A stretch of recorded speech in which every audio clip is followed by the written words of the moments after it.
My name is Veronica Cleland, and I'm a tribal member with the Ipai Nation of Santa Isabel, here on Santa Isabel, California. So, I'm just going to ask you, what is MMIP for you? What does it stand for you? MMIP, what it stands for me is for missing, murdered Indigenous people, but what that means is my cousin that's currently missing, he's a part of that group now. He's a part of that. He's been missing since October 16th, 2020. And to be totally honest, I did not know about the MMIP movement. I did not know about the MMIW movement until my family was directly affected by this. My journey started with my cousin October 16th, 2020. His name is Forrest Boren Jr. and he's more commonly known as O's to all the locals and all the surrounding reservations, so it's OSOs. And he is a pretty unique character. You know, he did the very best he could with what he had and what he was giving. He lost his mom at a young age, so he grew up pretty fast. And you know, he would help out anybody. He would help out community members, he would help out tribal members, especially the elders around our reservation as well as the surrounding reservations. And he also was a tribal member of the Ipai Nation. And at the time that he did go missing, he was his son is 5 years old now, but he was 2.5 at the time. And it just happened so fast, you know. We really didn't know that he was missing at the time. I thought he was just, you know, leaving at a different time, you know, because I'd see him every time when I'd leave for work. He'd be out there with his boy playing or, you know, working on his car or sitting outside and always waving. And I had missed him, so I was like, okay, you know, I wonder what's going on. And he must just be working earlier because it's hot. It's been really hot, you know. And then one day his brother asked me, have you guys seen O's? And it was like, no. And that was November 2nd here at candle lighting. And his brother informed me he was going to be making a missing persons report. And it was like, oh, wow, you know, and then reality started to set in. So November 3rd, you know, missing persons report was made, a flyer was given out and, you know, distributed nationwide, and our tribal members here on the reservation assembled a small search team. And they went up the reservation, which is like, you know, it goes up, we have tracks 1, 2, and 3, but anyway, it went up on a dirt road. They went up there to search, and during the search they did find his car, and it had been abandoned. So the people that found it were going to tell the family members, you know, us, hey, we found this car. And, you know, they were told by law enforcement not to say anything. For unknown reasons, we still haven't gotten an answer on that. So they said, you know, no, we have to tell them. So at that point, we were all gathered, and our tribal security had given us a rundown and said he spoke with the sheriff, and the sheriff had said a CHP had made contact with my cousin October 18th, and that they got a call about a drunk man walking in the middle of the road on the 86, and that's going out to the Salton Sea. And when they made contact with this individual, he did not provide no ID, but he said he was Forrest, Boren. They asked him where he was going. He had said he was going to Arizona to see his father. His father doesn't live in Arizona. So it is illegal for the CHP to give people rides because they can be held accountable for what happened to them. So the CHP gave him a ride to the Border Patrol station right there, okay, and left him. So the story goes that he was picked up by an ambulance the next day and taken to a little hospital there in Brawley, and that he medically discharged himself. He was in there for dehydration. So that was it. We were told to go home. You know, he was a grown man. He left on his own accord. He does this all the time. You know, he does this all the time. You know, okay, you know, no, something's not right. You know, so the car has his keys in the ignition. The windows are rolled down. His jacket, his shoes, you know, everything was in there. His phone. Okay, so his sister went and retrieved the car, and she drove it back down to his house and didn't feel comfortable leaving it there because at the time she lived, you know, in a neighboring reservation. So she asked to leave it at my house. So it's been there ever since. And from that point on, you know, we were also told, okay, you know, send out the flyer because he's probably shacked up with a new love dove and he doesn't want to be found. So, you know, these flyers and everything will go, you know, viral, and the word's going to get out, and we'll be able to flush him out in 3 days. So we were apprehensive too at the time of sending out those flyers, his sister and I, because he was going to be mad. You know, we were worried about how he was going to feel, like, oh man, we're going to embarrass him, you know, because what if he did just take off? You know, we just don't know at this point. We just don't have any idea. So I'm like, you know what? Heck with it. We got to do this. He should have told us if he was going to leave for a couple days, you know? And she was like, okay. So it went out. Well, that third day came and went. Then it just turned into months. And now here we are 3 years later, almost 3 years later. And we've gotten little to no help. You know, it's been our family pushing to keep his memory alive, to keep the word out there, to keep distributing flyers. And, you know, so everything, you know, he's had, you know, I don't know how many detectives working his case. And until recently, it seems like maybe about 6 months ago, we're starting to get somewhere with his new detective, you know, and what we have learned is we have to be the ones to push. You know, our families have to be the one to advocate for our family members because nobody else is going to do it. And in my mind, I had really thought it was going to be like the movies where all these agencies come in and they sit you down and they tell you what's going to happen next, how this is going to go, what resources are there, what agencies are going to be helping you. You know, they're going to do these search teams, they're going to get, you know, helicopters out there, cadaver dogs. You know, I had thought all this was going to happen. None of that happened. I'm still waiting. We're still waiting for that to happen. So none of that has happened. You know, I went up to I went to Humboldt or Eureka recently and spoke on the Not Invisible Act, and I shared his story about advocating and getting more resources to people. Would randomly check in with the detective, but we weren't getting any answers. It was always, it's an ongoing investigation. It's an ongoing investigation. That was it. Eventually his case got turned over to homicide, so then we have a new detective.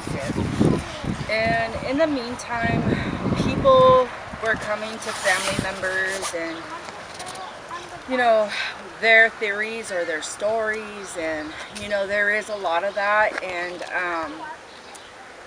you know, there was one individual that did come forward, and I don't know if it was true.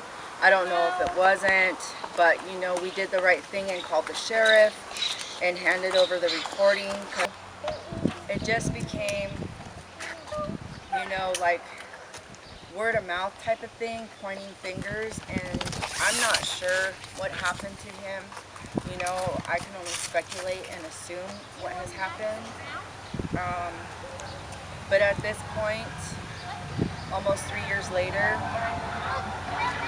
I just feel he's no longer here with us. I mean, there's been no sign of him, there's been no trace of him, there's been nothing. And, you know, he became a father, and that was, his son was his pride and joy, and he just wouldn't have left his son. He just would not have taken off and left. So he does now have a homicide detective. His case is in homicide. But it was still the same thing. It's still the same thing. Until recently, my brother, who is vice chairman, had started communicating with her to be able to get those answers for his sister and his brother, you know, to talk and be their voice and get acknowledgement and, hey, we're not going to give up on this.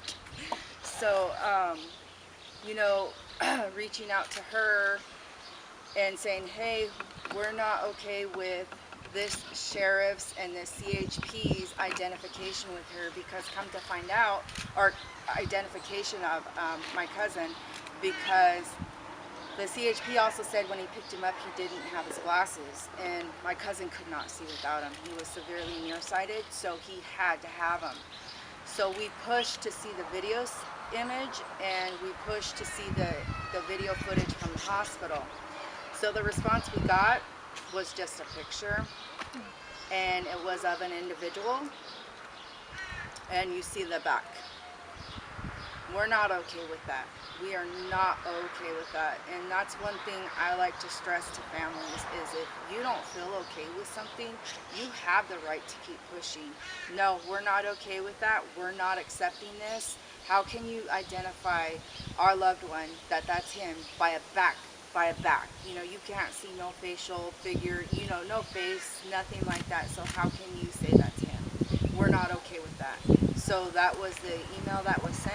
Okay, you know, well, let me collect some other stuff, and, you know, I'll let you guys sit down and view the video.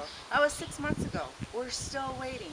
So it's just like a waiting game. You know, you call and get these updates. It's still the same thing. Oh, it's an ongoing investigation. We're still getting things together, you know. So basically the way I feel about it, and this is just my opinion, is that, you know, she's out there cleaning up the mess because she didn't do anything. They didn't do anything about his case. They just disregarded it and said, oh, he's an adult. He took off. He left on his own. He's just a drunk. And that's not okay, because we're all human beings. He was someone's loved one. He was someone's family member. He was someone's father, you know. It doesn't matter. You know, we all need to be helping each other. You know, we need to be helping everyone, not just, you know, you'll see these ones that get all the media coverage and they are non-Indigenous, you know. So it's been really hard to even get any type of movement in this case at all. We've done private searches on our own. You know, sometimes I will go out, me and my cousin, we go out to the Brawley area, you know, because they said that he took off and left the hospital. So that's where we start, you know. We don't know from there where he went. We don't know. So we just go out there and look, and right now we can't. We did have one big search down there, and it's such a long distance, but we're never going to stop. You know, we can't stop because no one else is going to do this but us. And so we have an annual walk for him, and we'll be doing another one in October, and we do it around the time. You know, it's just as long as it's in October, but we have a walk, and then we walked around our ball field here in San Isabel, right here on the res, and we did that the first year and invited some bird singers. And the second year we had invited other family members of MMIP to come and speak and share their stories. And so we had Tracy Nelson from La Jolla come and speak about Khadijah Britton. We had Leilani Thompson come and speak about Bear Diaz. And then I shared Oza's story, and we have the community come out and, you know, serve food and have a moment of silence in the solidarity walk. And we light candles when it gets dark, and we're going to plan to do it again. And it's hard, it's conflicting, because you want to do it, but then it also hurts too much.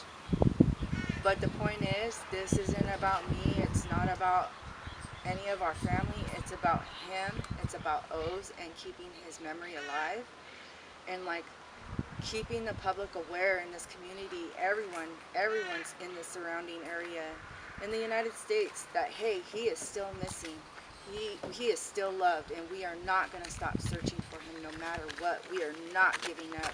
And just because you don't hear about us talking about it every day doesn't mean we forgot, because we'll never forget, and we are going to keep fighting for him until we bring him home. I do believe in my heart we'll bring him home. It's just when. It's just when we are going to be able to find his remains. And we knew this day was going to come. And honestly, when I first got him, I didn't know how to handle the mom and dad question. And through therapy, I've been educated and worked through that. Like I said, it's not about my feelings. We got to worry about this little guy. So the time came, and it was in the oddest place, the 99-cent store, and he asked Grandma, because he calls me Grandma. I don't know why. I'm his cousin, but that's what he identifies me as, so I'm Grandma. I said, yes, and he goes, where's my dad? And I said, well, do you know what missing is? And he says, no. I said, missing is when you lose something or something's lost and you can't find it. And he goes, okay, so like when my toy is gone, I can't find my toy. And I said, yeah. I said, that's what happened to your dad. He's missing and we just don't know what happened to him. I said, but I promise you, we'll never stop looking for him. He's like, but we're missing. And I said, that's just it. We don't know. We do not know where he went. We don't know where he is at this point. And he says, okay. And I said, but one day, we'll find those answers. I can't promise you when, but we'll bring him home someday. Someday. And he goes, yeah, my dad is missing. And then he says, did he know me? And I said, of course he knows you. And I just need you to know that your dad loves you very much. No matter what, wherever he is right now, just know that your dad had a lot of love. And he said, okay. And we went about our business. And so now he will talk about that. He'll go to our family and say, my dad is missing. And it kind of startles them at first because they don't know how to react to it. They're not comfortable talking about it. And it's like we have to get comfortable talking about it because it's our reality. And unfortunately, this is a part of our family's history now. This is part of our tribe's history. This is part of our community's history. This is our story. He's a part of our story. And this has deeply affected our community. So with that, I just stress the education of helping families when it comes to missing people. What are the steps to take? How can we help you? What resources do you need? That's what my family still needs. We still need these resources. And I did have a wonderful opportunity to go and speak on his behalf recently. And it was a beautiful thing, and it was very hard. It was very hard, but it was such an honor at the same time to be able to share his story and to get his how his case was mishandled. His case was mishandled in a lot of ways, and because of the stigma that goes behind it. Because, like I said, he's indigenous, he was an adult, and he's an alcoholic. That's how some people looked at him, but he was more than that.